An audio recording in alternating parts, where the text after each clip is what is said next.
G'day, Andrew Bell here, and coming today with a number of reports that often are missed by people, but they are really great indicators about what's happening in the real estate market at present. We, of course, have had 2 interest rate drops, and there are predictions for one more, perhaps around about November of this year.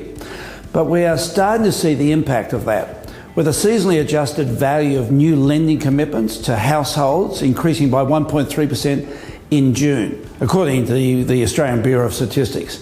They said that new lending commitments are going to both owner-occupiers and investors. But if you look at just owner-occupiers alone, those loans have risen by 2.4%, sizeable in 1 month. Not everyone sees a drop in interest rates, applies for a loan within the next week or two. So we do expect to see further increases in that lending over the next couple of months. To match that, we see CoreLogic's latest stats confirming that auction clearance rates have risen sharply over the past couple of months following the election. They predominantly follow capital cities, and the figures released show that an average of 70.4% of the 1,107 auctions held across Australia the week before last had sold. That was a jump from 66.4% in the week before. Now, as the Gold Coast's largest auction company, we are also seeing huge rises in sales happening before and under the hammer at auction. Overall, our auction results have been showing success rates varying from the high 80% into the early 90% range through the course of an entire auction program. And it's proving to generate sales in a much quicker time frame for the sellers, but also in most cases generating the best sale prices.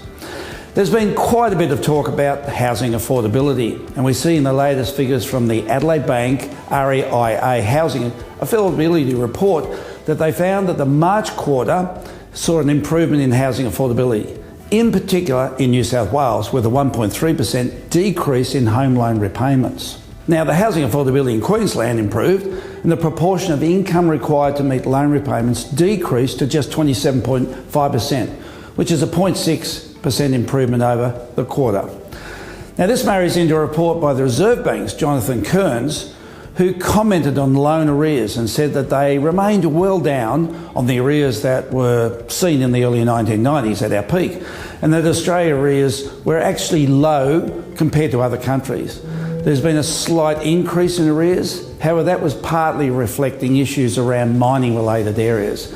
And he said that tighter lending standards since 2014 certainly appear to have led to these lower arrears. Now, the key to seeing movement in arrears is unemployment. And you normally see higher arrears as unemployment rises or lower arrears as unemployment falls. So with our 5.2% unemployment rate, it's not surprising to see arrears are not significantly higher. Now, the last bit of news for today is that the Gold Coast has now been rated number 27 out of 46 cities in the world as a top global location for price growth in the luxury residential housing market. There's an index which tracks the movement of luxury residential prices across the global markets.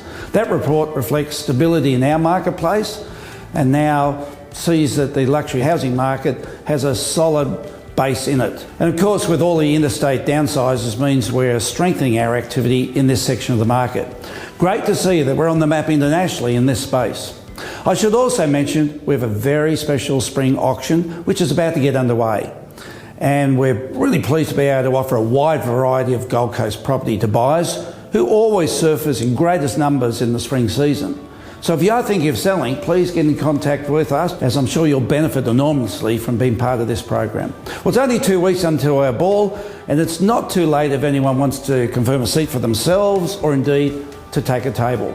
We have some amazing items up for auction, including 3 nights accommodation at the completely refurbished Hayman Island Resort in the Whitsundays, return airfares to Melbourne, including accommodation, to get a behind-the-scenes tour of the block, a sea-doo, jet ski, and a return trip for 6 on a private jet to Melbourne, with returned helicopter transfers from the airport to the Melbourne Crown Casino for your accommodation, then a transfer by helicopter out to a private boutique winery in the Yarra Valley for an 8-course degustation experience. That's just to name a few of our great prizes. So come along for some one-of-a-kind experiences that you normally just can't simply buy. Details of our ball coordinator is on screen now, and we're also giving away one of Australia's most renowned bottles of wine that sells for over $200 a bottle for for those who buy $50 worth of raffle tickets. So there's many great aspects to this year's ball. Well, that's it for this fortnight. I look forward to being with you in 2 weeks' time. Stay safe.